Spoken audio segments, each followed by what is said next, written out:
মই মোৰ আন এটি ভিডিঅ' লৈ সকলোকে মোৰ গোৱালপাৰীয়া কিচেন নামৰ ইউটিউব চেনেললৈ স্বাগতম জনাইছোঁ। আজি আমি বনাম আৰি মাছ। ফাৰ্ষ্ট মই নহৰু পিয়াজ কাটি লৈছোঁ।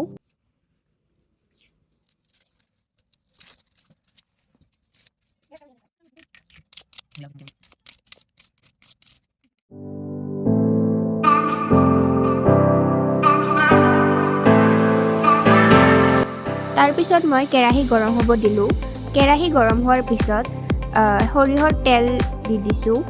তেল গৰম হোৱাৰ পিছত মই মেথি দি দিছোঁ। মেথি গৰম হোৱাৰ পিছত পিঁয়াজ দি লাৰি দিছোঁ। মেথি আৰু পিঁয়াজ গৰম হোৱাৰ পিছত নহৰু দি লাৰি দিছোঁ।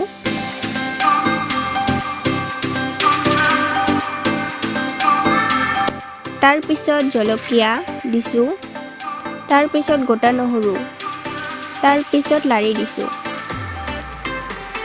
গৰম হোৱাৰ পিছত মাছ দিছোঁ। মাছকেইটা লাৰি দিব। লাৰি দিয়াৰ পিছত সোৱাদ অনুসৰি নিমখ, হালধি দিব আৰু ধনিয়া পাউডাৰ আৰু জিৰা পাউডাৰ দিব। দিয়াৰ পিছত লাৰি দিব। লাৰি দিয়াৰ পিছত পানী দিব। পানী দিয়াৰ পিছত ঢাকি ৰাখিব 4-5 মিনিটমান।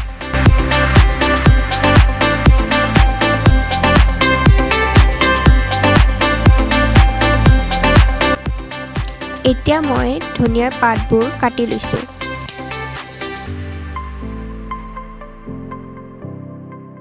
তাৰপিছত মাছখিনিত দি দিয়াৰ পিছত ঢাকি ৰাখিব 4-5 মিনিটমান। ঢাকি ৰাখি আপোনাৰ আৰি মাছ অতি সহজতে টেষ্টি বনাব পাৰিব। আশা কৰোঁ ভিডিঅ'টো চাই আপুনি ভাল পালে। আৰু যদি ভাল পাইছে তেন্তে মোক কমেণ্ট কৰি জনাব নাপাহৰিব। Thank U.